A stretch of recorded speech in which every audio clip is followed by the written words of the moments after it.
بسم اللہ الرحمن الرحیم۔ سعودیہ حکومت نے جمعہ کے دن جو دعوت و تبلیغ پر اعتراضات کیے، جو الزام تراشیاں کی ہیں، میں ان کے جوابات عرض کرتا ہوں۔ انہوں نے ایک اعتراض کیا کہ دعوت و تبلیغ، پہلا اعتراض اس طرح ترتیب دوں گا کہ ایک اعتراض انہوں نے کیا کہ دعوت و تبلیغ کے جو بانی ہیں، دعوت و تبلیغ کے جو موجد ہیں، دعوت و تبلیغ کے جو اکابرین ذمہ دار ہیں، وہ نعوذ باللہ جاہل تھے، ان پڑھ تھے۔ سعودیہ حکومت نے ان الفاظ کا استعمال کیا کہ وہ جہلا تھے۔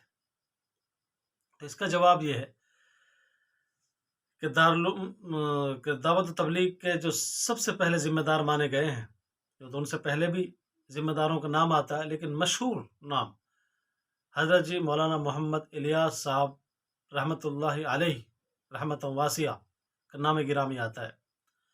حضرت الیاس صاحب رحمۃ اللہ علیہ دارالعلوم دیوبند سے فارغ ہیں۔ دارالعلوم دیوبند میں انہوں نے تعلیم حاصل کی ہے۔ حضرت شیخ الہند رحمۃ اللہ علیہ کے وہ شاگرد رہے ہیں۔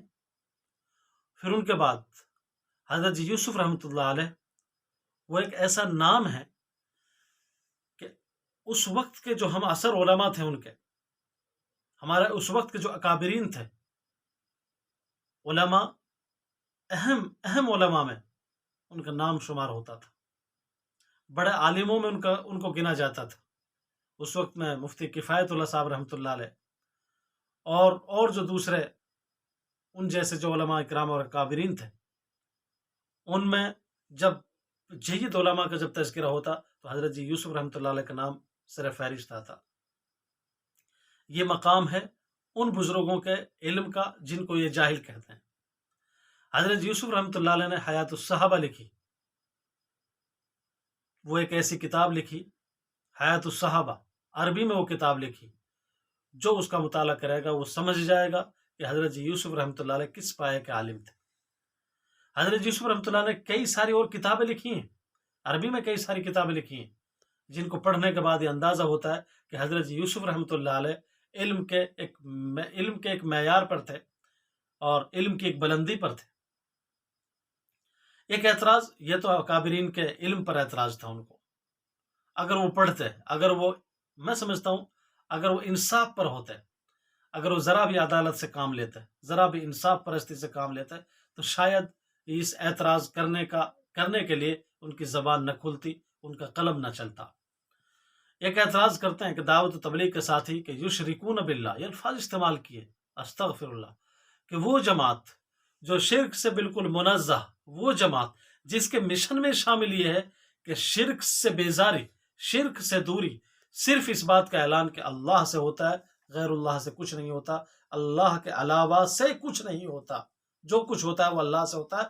یہ دعوت و تبلیغ کا سب سے بڑا مشن ہے، سب سے بڑا اعلان ہے، سب سے بڑا پیغام ہوتا ہے۔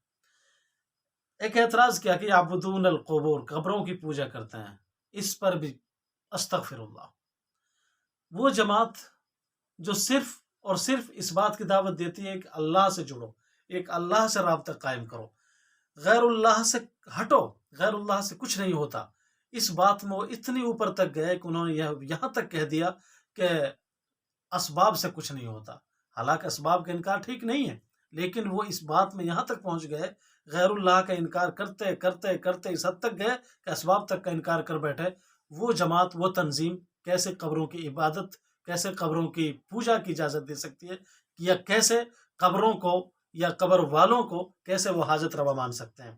یہ سراسر جھوٹ، افترا، کذب بیانی، الزام، تہمت دعوت و تبلیغ پر، جو ممبر رسول سے کیا گیا، جس کا اعلان کعبۃ اللہ کی دیواروں سے کیا گیا، کعبۃ اللہ کے ممبر اور محراب سے کیا گیا۔ افسوس تو اس بات پر ہے، سراپا جھوٹ بولا گیا، سفید جھوٹ بولا گیا، پورا کذب کا پلندہ باندھا گیا ان ممبر اور محرابوں سے۔ ایک اعتراض وہ کیا، ایک اعتراض اور انہوں نے کیا کہ یہ اعتراض نہیں بلکہ الزام، بہت بڑا الزام لگایا کہ وہ دہشت گردی سکھاتے ہیں۔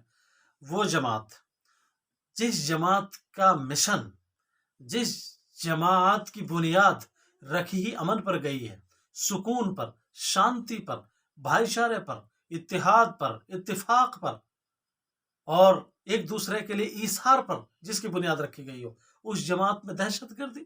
وہ جماعت کہ کوئی ساتھی ان کو گالی دے، کوئی ساتھی ان کو اوپر کوڑا برسائے، کوئی ساتھی ڈنڈا مارے، کوئی ساتھی انہیں کسی طریقے سے ستائے، لیکن انہیں دوسرے ساتھی کی سننی ہے اور ان ساتھی تک، اس صاحب تک دین کی دعوت، دین کے کلمے کی دعوت پہنچانی ہے. ایسی اکابرین کی مثالیں ہیں، ایسے اکابرین کی روداد ہیں دعوت و تبلیغ میں کہ انہوں نے مار کھائی ہے، لوگوں نے ان کو دھکے دے کر مسجد سے نکالا ہے، کسی کو ندی میں ڈالا گیا ہے، کسی کو لاٹھیوں سے مارا گیا ہے، لیکن دعوت و تبلیغ کے ساتھیوں نے پلٹ کر انہیں جواب نہیں دیا. دعوت و تبلیغ کے ساتھیوں نے انتقام کی بھاونا، انتقام کا جذبہ ان کے اندر پیدا نہیں ہوا. یہ وہ جماعت جو پٹ کر ان کے لیے دعا دے، جو مار کھا کر انہیں دین سکھائے، وہ جماعت، وہ مشن، وہ تنظیم دہشت گردی سکھائے گی. یہ بڑے افسوس کی بات ہے، اتنا سفید جھوٹ ممبر رسول صلی اللہ علیہ وسلم سے، کعبۃ اللہ کے ممبر سے، مسجد حرام کے محراب سے یہ اعلان نہیں کیا جانا چاہیے تھا.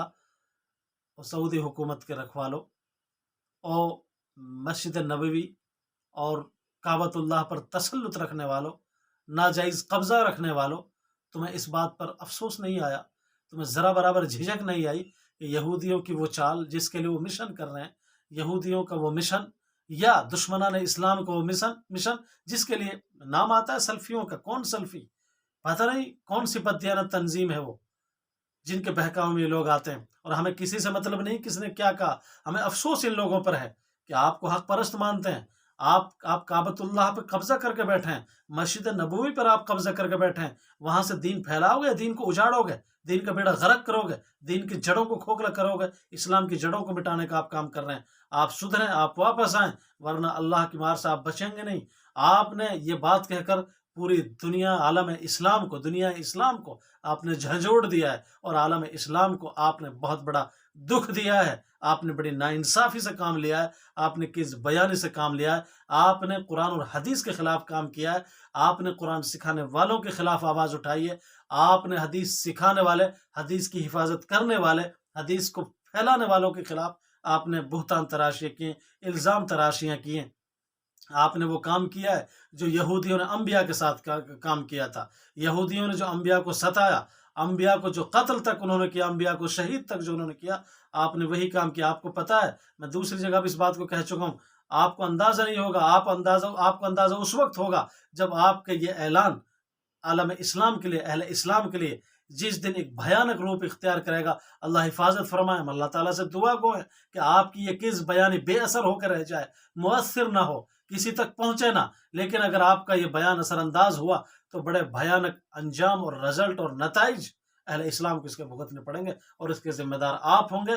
دنیا میں آپ ذلیل ہوں گے، اور آخرت میں اللہ کے دربار میں جس دن پیشی ہوگی آپ منہ دکھانے کے قابل نہیں ہوں گے.